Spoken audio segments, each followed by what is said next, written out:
Hello, welcome to the Path Forward, Navigating the Return to Work webinar.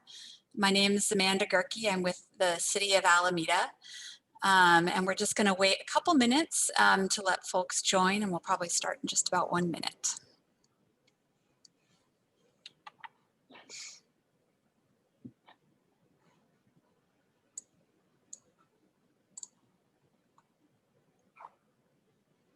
All right, so let's go ahead and get started. I already introduced myself.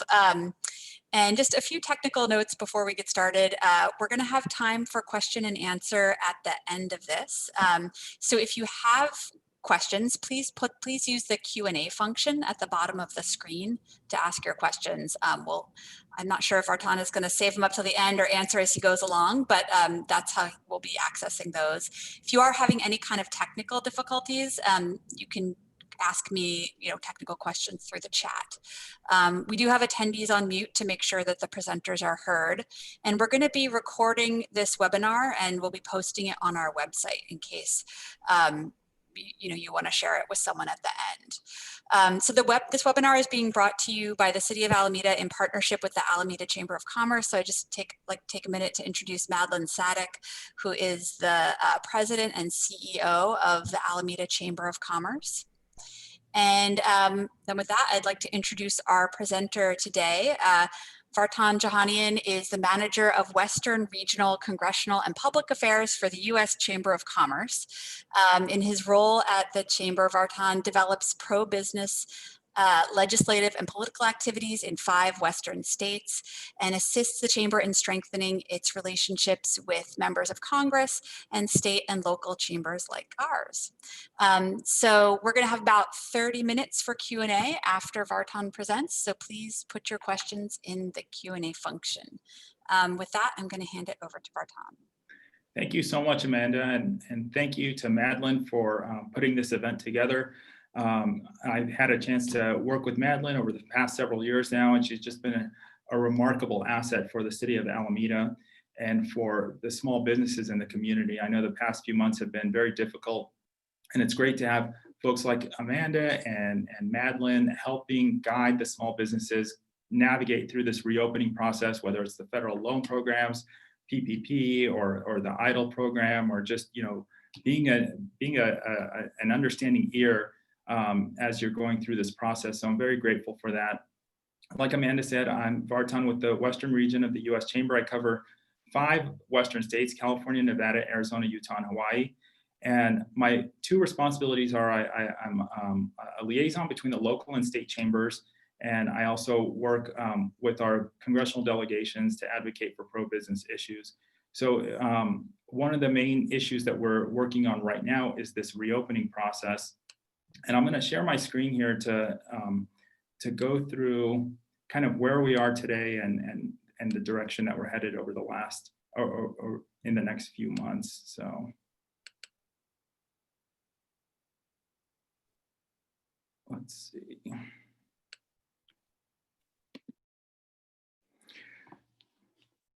Okay, so up until now, as you all know, the CARES Act passed back in March, April now, and the legislation was a $2 trillion package, which provided assistance to small businesses and to individuals. Since I'm going to talk so much about small businesses, I'll quickly talk about some of the things that it did for individuals right now. There was the automatic payments, which was $1,200 per individual and $2,400 for a joint return.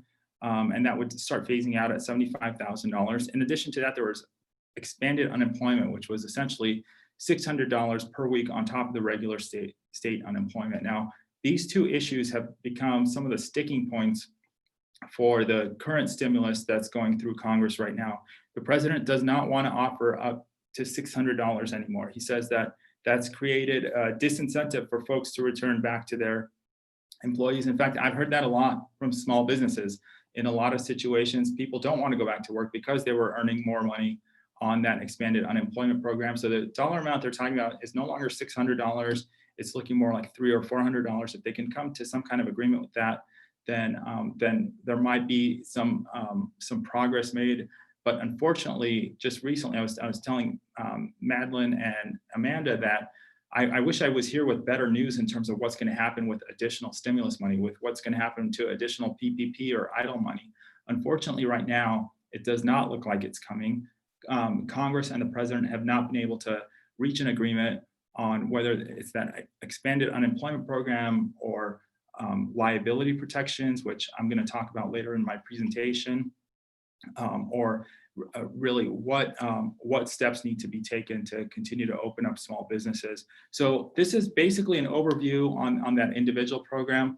But now I want to talk a little about what steps need to be taken for businesses and nonprofits to return to normal as much as possible. And I know here in California, it's been especially difficult with certain counties being able to reopen. I go down in Orange County sometimes, and they're completely open. You can go out to the restaurants. I don't see a lot of mask wearing. I'm in LA. In my neighborhood, I live in Glendale, California. If you don't wear a mask outside, it's a $400 fine. You go to Orange County, it's completely different. I know in Alameda, you all have been shut down for quite a bit of time. I know restaurants have been having difficulty opening. So it really varies from region to region. And I want to provide you with, first of all, some resources that are available out there. Where can you go to find the most up-to-date information? Because you need to go to the most reputable sources. The CDC, the Centers for Disease Control, go to their website. The White House has guidelines for opening up America again. You can find that at whitehouse.gov. On the federal level, also there's coronavirus.gov. That's the one-stop shop to be able to look at all the latest coronavirus information. The US Chamber, we have a state-by-state reopening guidance. So if you want to be able to go to one site where you can see all the various reopening standards from state to state, you can go to our website and look at those. COVID.ca.gov. That's the state of California's COVID website. The city of Alameda has their alamidaca.gov/alerts COVID-19. You can go there to get all the latest alerts. The county also has a website that you can see on my screen. OSHA, the Occupational Safety and Health Administration, they've got their website.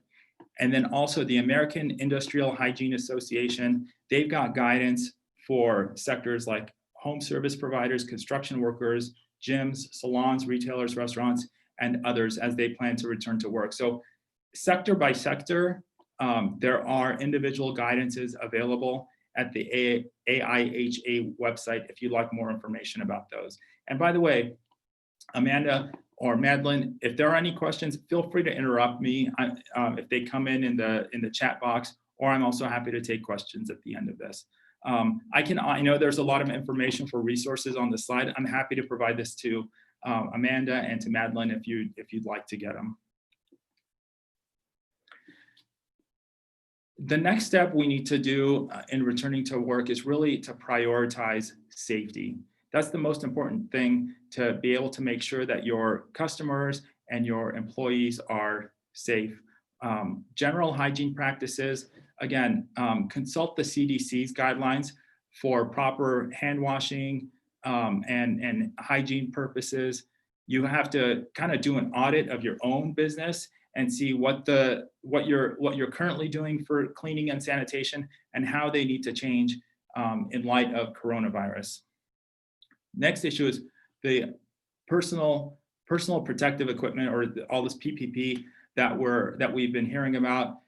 You're probably, if you're on this call, you have some OSHA standards for what PPE use must be, but it's important to go back to OSHA's website and make sure that you're completely in line with what they're recommending. Social distancing, again, you kind of have to do an audit of where you are right now and see how you can rework your workspace so that you can make social distancing possible. There's all this talk of now, the physical barriers during the presidential debate you saw, or the vice presidential debate, you saw the plexiglass. So a lot of businesses I know are looking at installing plexiglass. If you go get your nails done, or you go to the barber shop, you can see that a lot of businesses have put that in. You need to go look at that. changing the layout to offer 6 feet distance, closing communal spaces, staggering shifts. All these things are critically important in light of this coronavirus. Employee health monitoring. You need to be able to develop a plan for monitoring your employees' health with a particular focus on COVID-19 symptoms. If you have an employee that comes to work, you need to be able to identify if they've got some of those coronavirus symptoms. And in case they are diagnosed as positive, you need to figure out a way to how you're going to triage the situation, what you're going to do to manage that employee in particular, but really how to manage your entire workspace. As Madeline knows, my wife is expecting a little boy next month, and recently she got an email from her OBGYN saying that there was an employee there who came down with COVID. So they quickly managed it. They explained to the customer or to the patients what they're doing to sanitize the space and how they're going to be shutting down, reducing the number of workers and patients at one time, so that the virus won't spread in the workplace. So you need to really create a plan for how you're going to triage those situations. Another critical component of this is you need to make a plan. It's almost like you need to make a brand new business plan with COVID in mind. That involves, you need a new budget, your space location. Do you have to change it? Are you going to work remotely? How is that going to play into how you do your budgeting?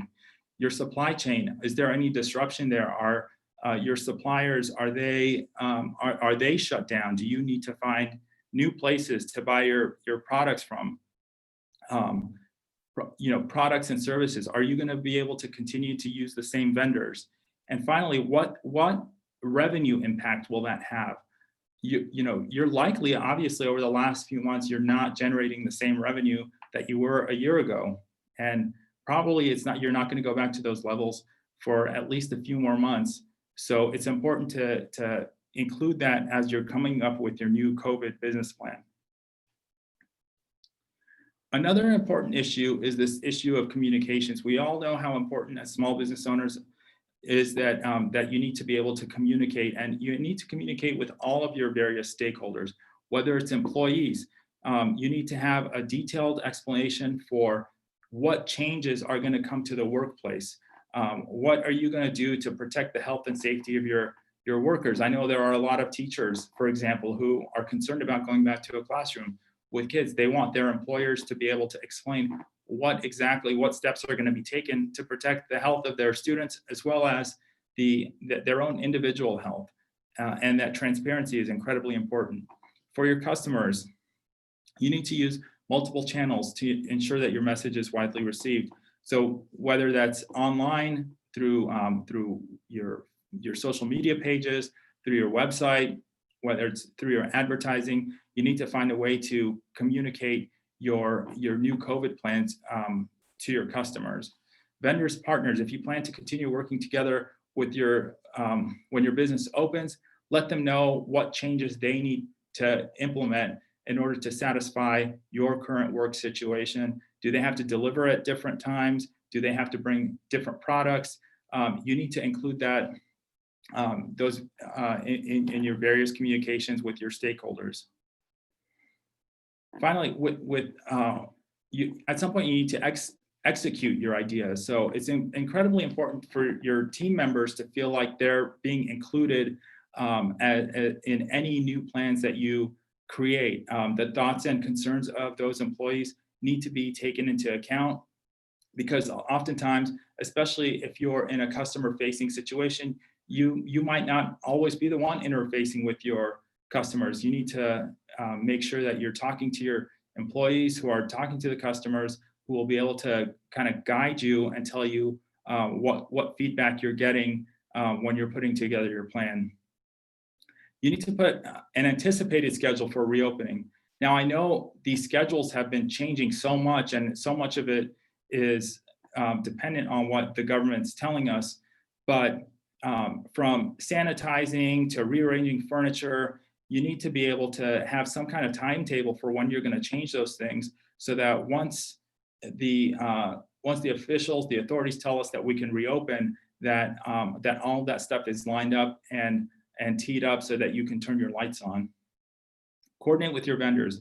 If you've been shut down, it's important to, like I said, reach out to your vendors and suppliers and let them know what your schedule is looking like, so that the minute you need inventory, you've already kept that line of communication open with your vendors, because otherwise they're going to get inundated all at once. So it's important to have that communication throughout this entire process. Otherwise, you're going to have you might not get your calls returned immediately, and unfortunately, I'm hearing from a lot of businesses who have just shut down, and so they're not even sure if you're still continuing to operate. So it's important to coordinate with your vendors. Also, give your customers a heads up. Even if you don't have an exact date for when you're going to reopen, please stay in touch with your customers. I've seen a lot of social media pages that have gone quiet over the last several months. Please continue to post updates, continue to let folks know that your business is still functioning, is still alive, and at some point that you're going to reopen. Some people are doing reopening parties or countdowns to when they're going to reopen.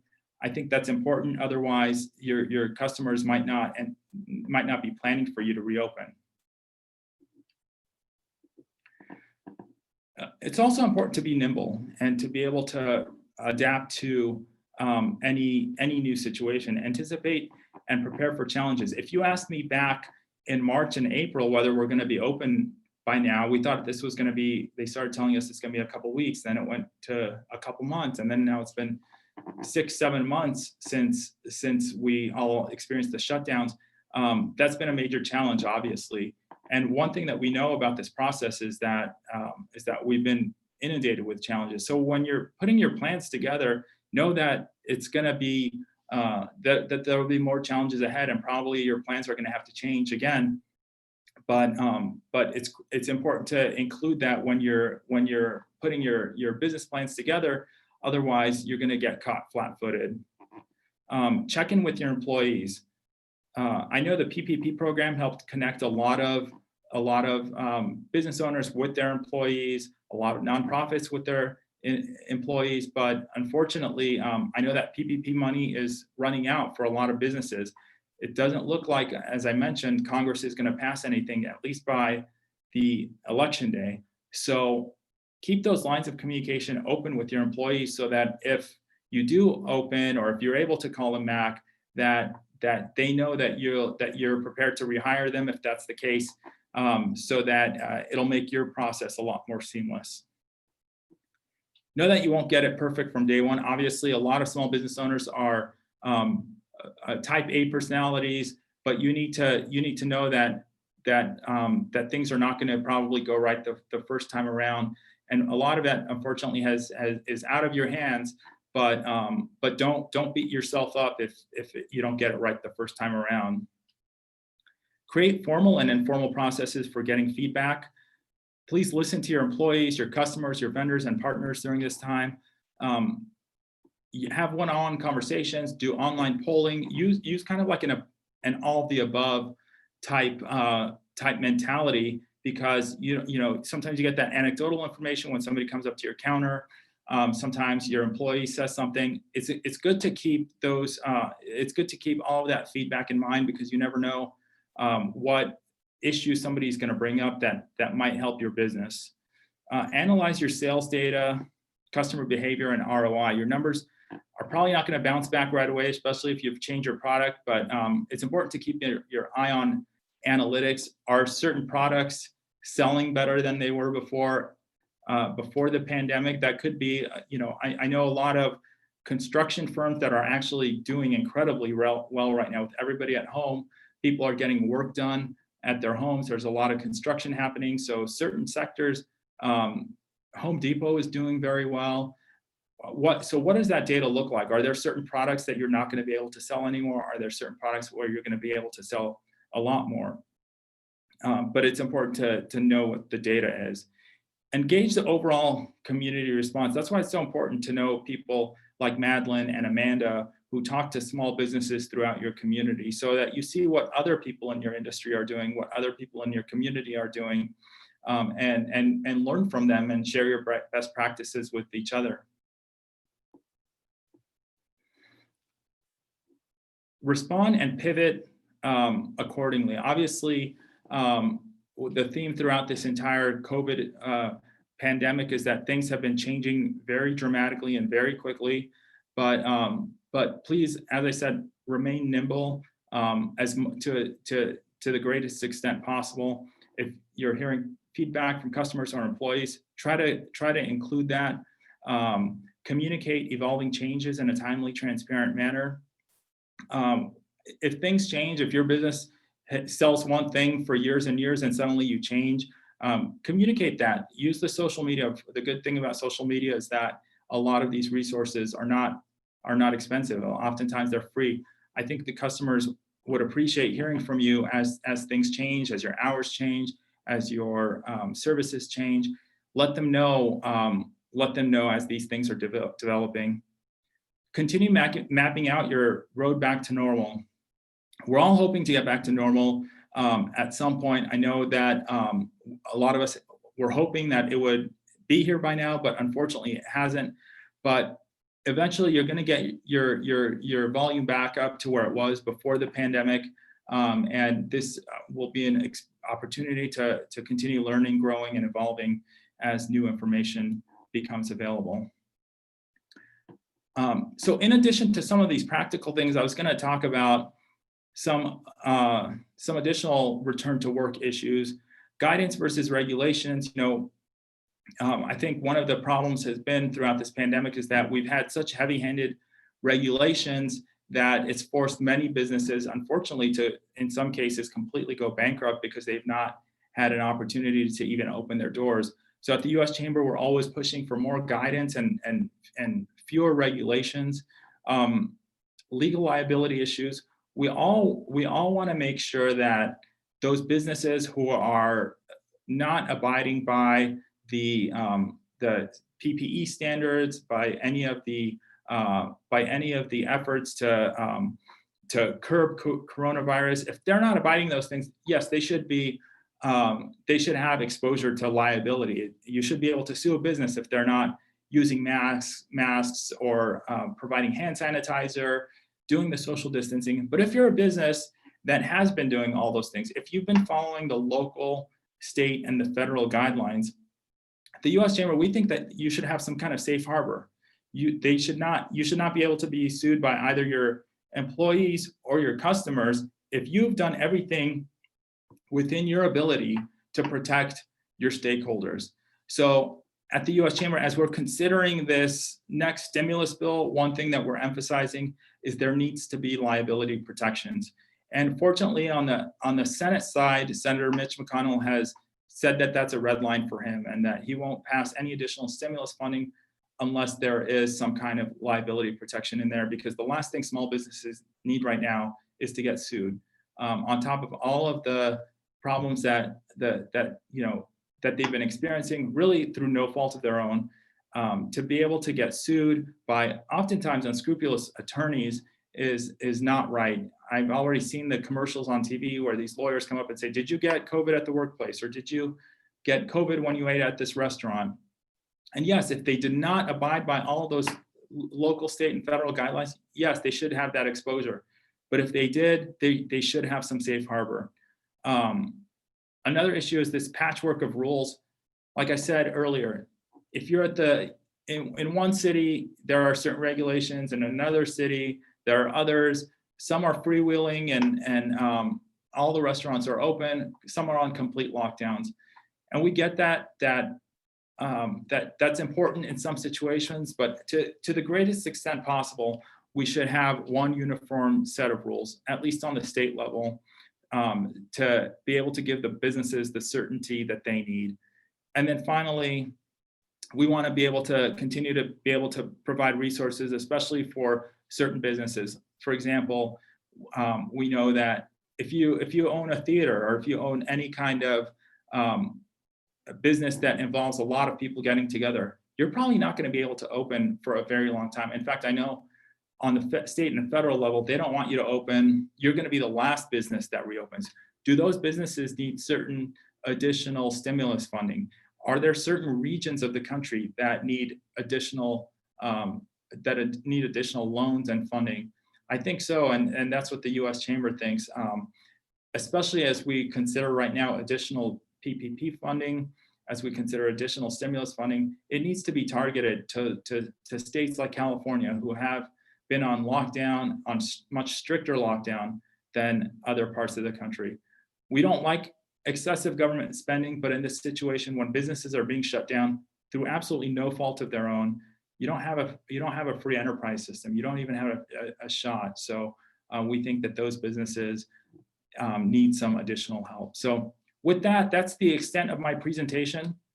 That's my email address. You can also reach me through Madeline and through Amanda, but I'm happy to take any questions that you have.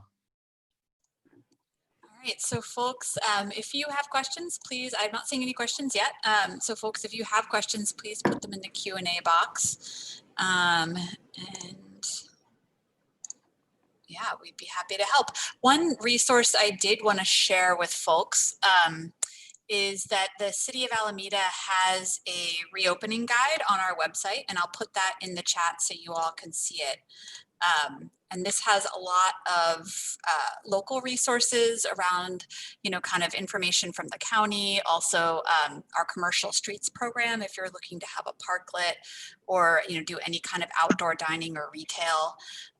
And then I'm also going to we have a business resources page that I think includes some of the programs that Vartan was discussing, the different loan and grant programs that are available, information about tax extensions, deferments, credit, that kind of thing. So I'm going to put that in our chat box as well. All right, so I am not seeing any questions. I don't know, Madeline, is there anything that you wanted to mention or add? I'm not seeing any questions either, actually. So are you guys excited that Vartan is speaking today and gave you all those resources? I'm hoping that you can connect. But one of the things I want to ask you, Vartan, is that came across from some of the businesses is where would they find resources? If I know that our city has a lot of resources, but other resources on the state level and so forth, what is a good link that we can share with them that has resources and guidelines for the reopening, liabilities, and all those things? Where do you suggest that we can go? For the state, I would recommend this website, covid.ca.gov. I know a lot of folks don't agree with some of the stuff that's coming out of the state, but really, if you want to know where the county stands, where your city stands, it's important to keep tabs on that COVID website. I know they just released another round of guidance, which unfortunately for most of the states still doesn't allow folks to reopen. But so I would really point you to that. And I would also point you obviously to the U.S. Chamber's website, where we have a lot of these resources. There's one really nice resource where you can make a customizable sign if your business wants to have some kind of signage based on your local guidances and rules. You can kind of click the various topics, whether you use masks in the building, whether you offer hand sanitizer, you can just kind of click that and print it. And I will, it's on the U.S. Chamber website, but I can send Madeline and Amanda a more specific website so you don't have to look around for it. Okay. So Vartan, another thing that I wanted to ask you about is disclaimers for people that are reopening safely. When people are coming to their place, either a client or a patient or whatever, there should be a disclaimer. And I know every sector of business have a different type. Is that also available at the state, or is there another location where they can check for resources there? Because they're kind of like afraid because they want to make sure that there is no liability coming to them. Right. So we want to make sure that there's the right forms of disclaimers that people that are walking into their doors can sign for them.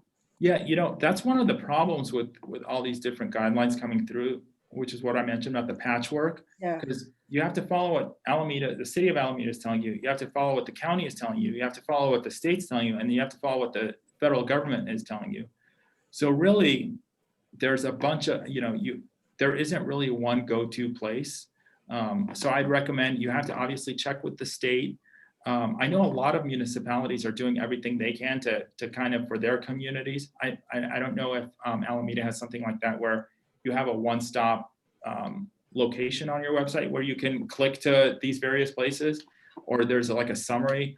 But because it's so scattered and there are so many governments that we're dealing with right now, that unfortunately I can't point you to one thing, but I would say your local city, the county, and the state are most important, because oftentimes they will follow, like for example, what the CDC or OSHA is telling you.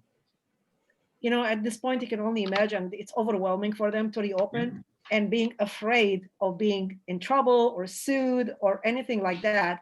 So that's why there are, you know, procedures and policies to open safely and making sure they have disclaimers. But again, to make sure that they have the right forms, it's something that, okay, am I focusing on that? Or am I focusing to make sure that I'm doing business?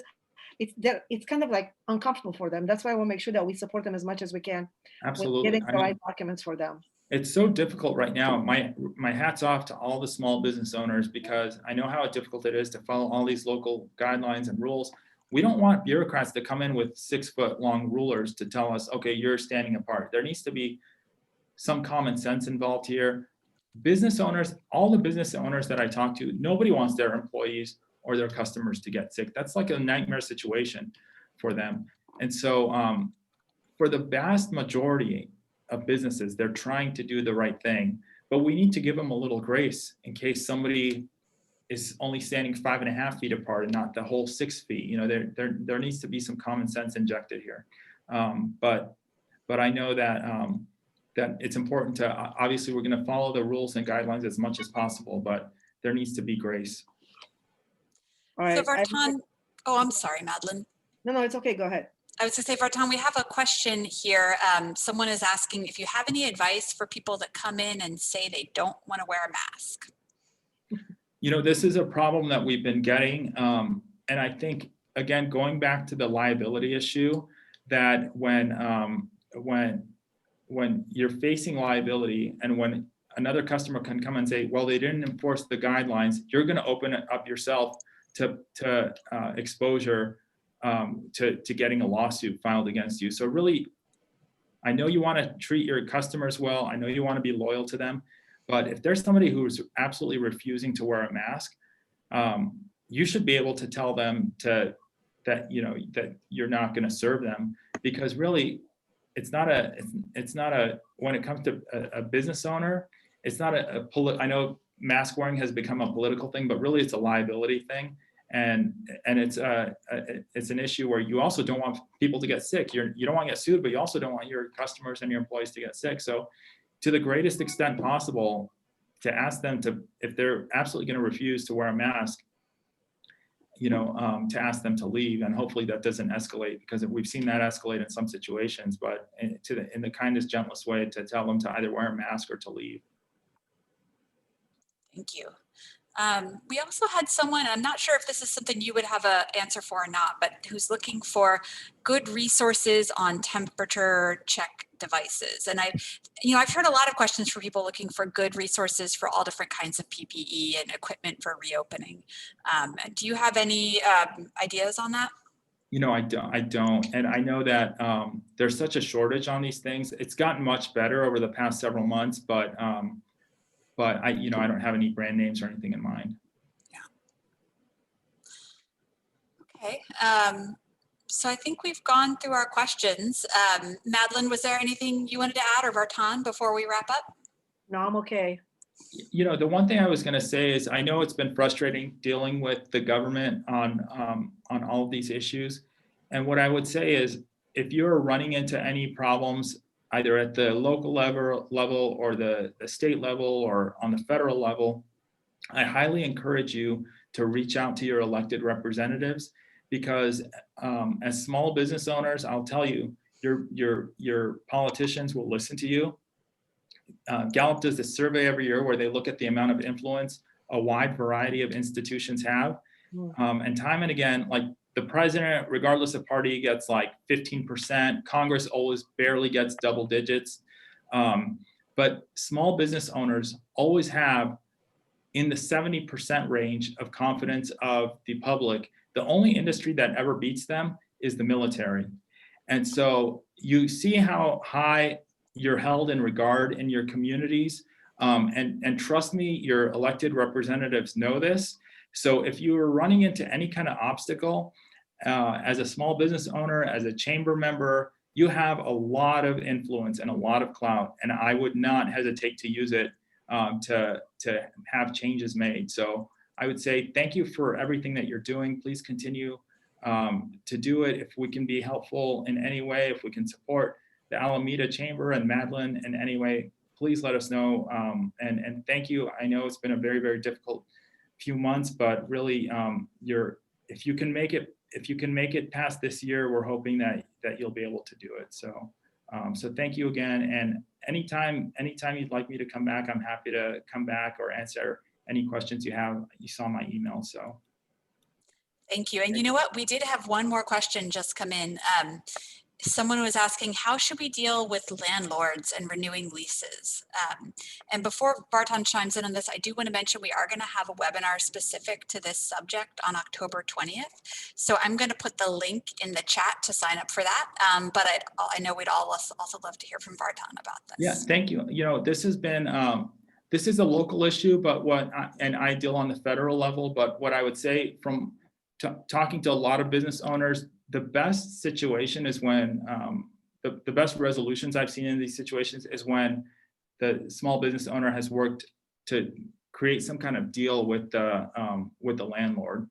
I know everybody's having a difficult time right now. If you before things escalate, if you have a conversation with them, I think that goes a long way. Sometimes, unfortunately for these landlords, they also owe mortgages, so they're having a very, very difficult time accommodating their tenants. But I think for the most part, if you can, work out a reasonable agreement with them, that's working out. But again, that's a local issue. We don't deal with it on the federal level, but the success that I've seen is when people just basically plead with their landlords.